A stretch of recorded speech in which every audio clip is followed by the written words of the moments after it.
Nós que aqui estamos, nós certamente já conhecemos o Evangelho, mas nós precisamos ser continuamente lembrados de que a maturidade cristã, ela não consiste apenas em acumular conhecimento, mas sim em crescer, e crescer progressivamente em nos assemelharmos ao Senhor Jesus Cristo. E há algo que me chama muito a atenção nessa passagem da segunda carta de Pedro, no capítulo 1. Pedro, no versículo 14, relata que ele sabia que não deveria viver por muito tempo. Então ele escreve essa carta, e a escreve com um senso de urgência, sabendo que ele está deixando a igreja. E por isso ele escolhe cuidadosamente aquilo que ele então deseja enfatizar aos seus leitores nessa carta.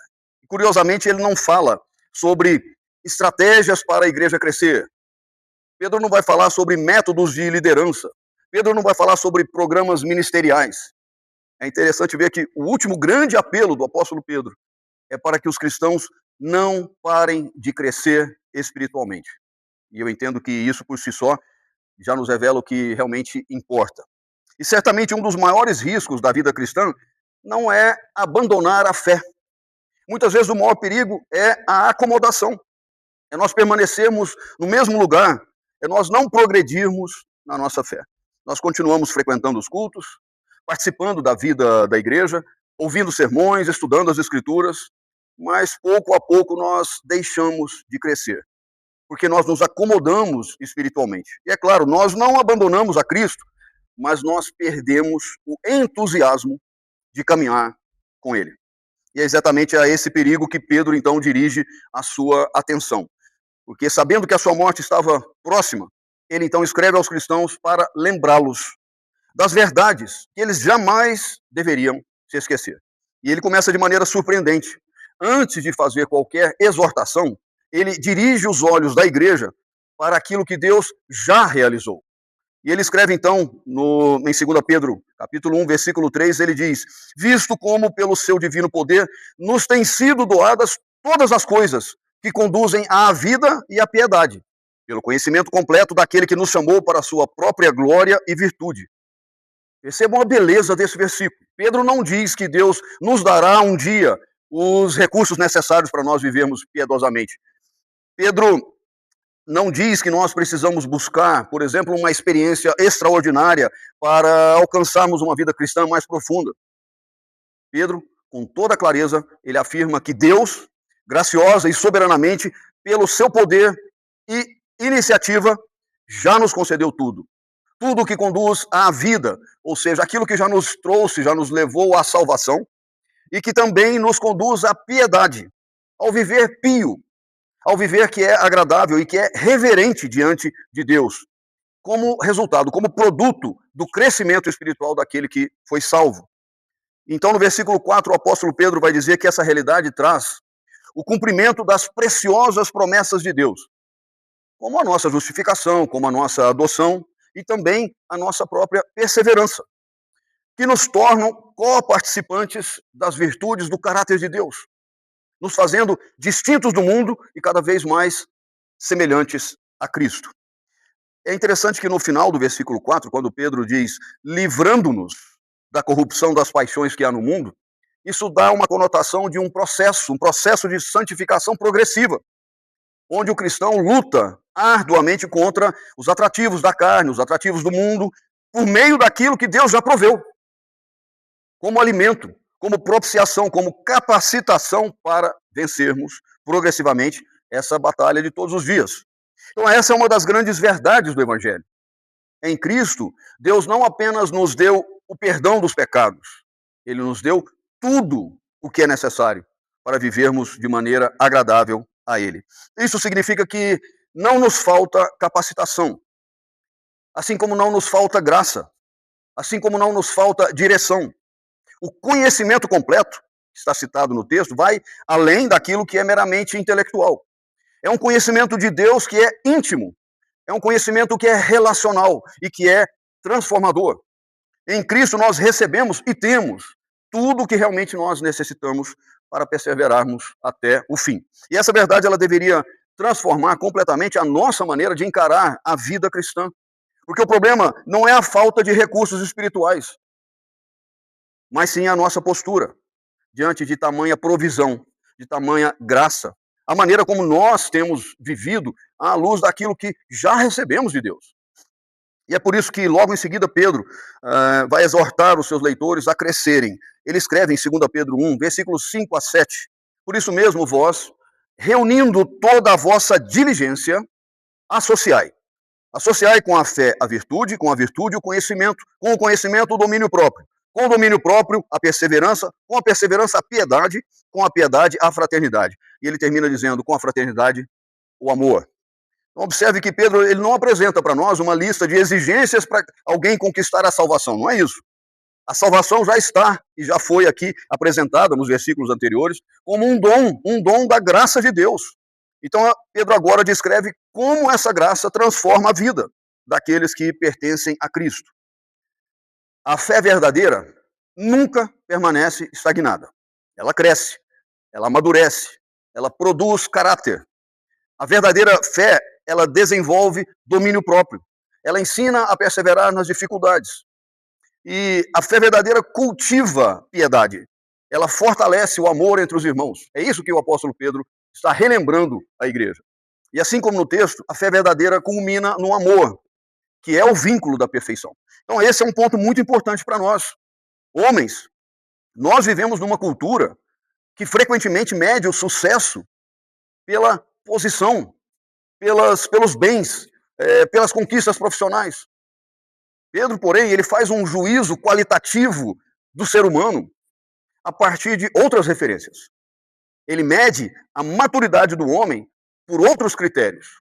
A referência não é o quanto nós conquistamos ao longo da vida, mas o quanto nós nos tornamos parecidos com Cristo. O quanto nós nos tornamos semelhantes ao nosso Senhor. A partir do quanto nós conhecemos intimamente o Senhor Jesus. E é sobre isso que Pedro escreve em 2 Pedro 1, versículo 8.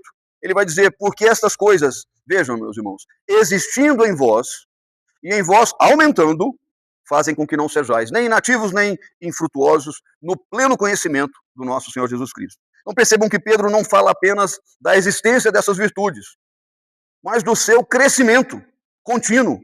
A vida cristã ela não admite neutralidade. Ou nós estamos crescendo, ou estamos enfraquecendo. Meus irmãos, Deus não nos chamou para simplesmente ocuparmos os bancos da igreja, no templo, aos domingos.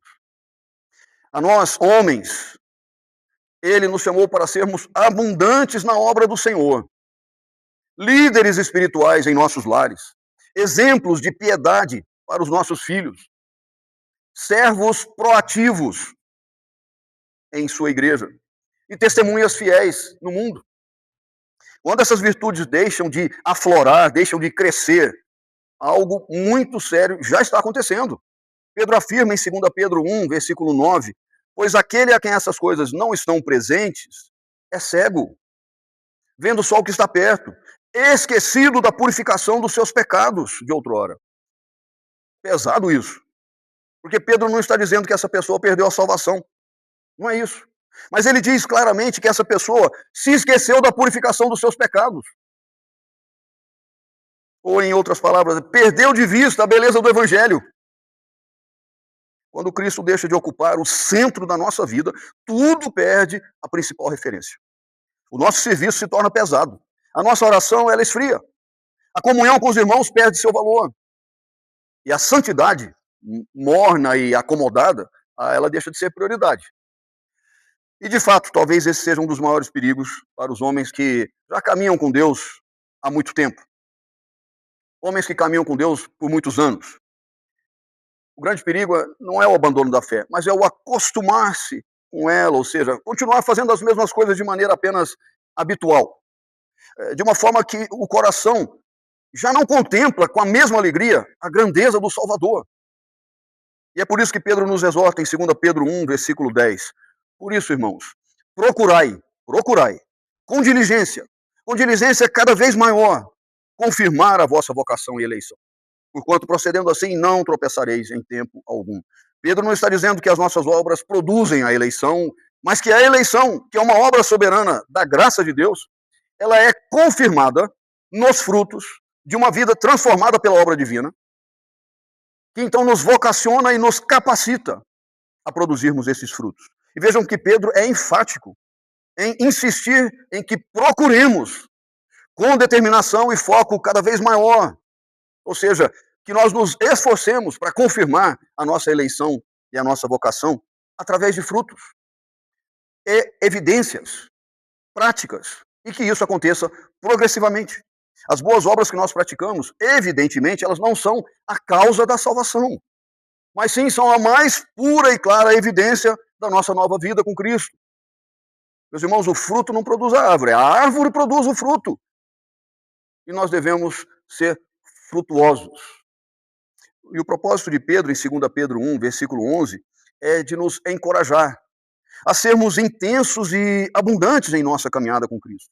Dizendo o seguinte: pois dessa maneira que vos será amplamente suprida a entrada no reino eterno do nosso Senhor e Salvador Jesus Cristo. Pedro afirma que aquele que persevera e vive de modo a confirmar a sua fé, terá uma entrada triunfal e gloriosa no céu. Vejam que, embora a salvação seja obra exclusiva da graça soberana de Deus, certamente o grau de frutificação, as boas obras para as quais Deus nos criou em Cristo Jesus e que de antemão nos preparou para que andássemos nelas, à luz de Efésios 2:10, assim como a maturidade espiritual alcançada nessa vida, tudo isso seguramente tem valor para toda a eternidade. São virtudes que haverão de ser recompensadas por Deus, como aquilo que compõe o nosso galardão. Essa verdade, meus irmãos, ela deve nos encher de uma profunda segurança, porque a nossa perseverança ela não repousa em nossa própria força, mas na fidelidade daquele que nos chamou. O mesmo Deus que nos concedeu todas as coisas necessárias para a vida e para a piedade, ele continuará aperfeiçoando sua obra em nós até o dia de Cristo Jesus. E os irmãos me permitam concluir voltando ao primeiro versículo que nós lemos. Porque tudo começa com Deus. Foi Ele que em Cristo Jesus nos amou. Foi Ele quem nos chamou. Foi Ele quem nos concedeu todas as coisas. Foi Ele também quem nos fez participantes da sua natureza divina. E também foi Ele quem nos justificou em Cristo. E é Ele quem continua operando em nós, pelo poder do seu Santo Espírito. Justamente por isso, meus irmãos, não há espaço para acomodação no reino, no serviço e na vida cristã. Se Deus foi e é tão grandioso e tão gracioso para conosco, nós não podemos viver uma vida espiritualmente estagnada, acomodada, infrutífera, improdutiva. Esse texto, se os irmãos se lembram, ele responde exatamente àquele desafio que nós vimos quando tratamos do texto de Ageu, quando Ageu apresentou aos homens, naquela meditação que nós fizemos algumas semanas atrás. Ageu afirmava que não basta estar presente, é preciso estar comprometido com a causa de Deus. E se Ageu, em seu relato, confronta a negligência, Pedro aqui confronta a estagnação.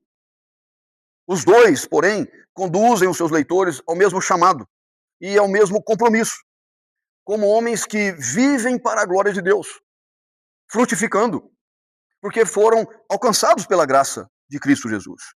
Que cada um de nós possa olhar para a sua própria caminhada, examinar-se e julgar-se com honestidade e perguntar sinceramente: será que eu estou verdadeiramente crescendo na semelhança com Cristo? Será que a minha esposa percebe isso? Será que meus filhos percebem isso? E será que meus irmãos da igreja percebem essa realidade? E será que hoje há mais amor, mais domínio próprio, mais perseverança, mais piedade, mais zelo pela obra de Deus do que havia há alguns anos? Que o Senhor nos livre dessa perigosa ilusão de uma fé apenas nominal. E que Deus nos conceda a alegria de uma vida abundante, frutífera, produtiva, reverente, inteiramente dedicada à glória de Deus. Afinal, como Pedro quis enfatizar nessa sua carta, aquele que nos chamou, ele não apenas nos salvou, mas ele continua nos transformando por meio de tudo aquilo que já nos provisionou. Para que no grande dia de Cristo nós sejamos apresentados irrepreensíveis diante dele, para o louvor da glória da sua graça. Deus assim nos abençoe.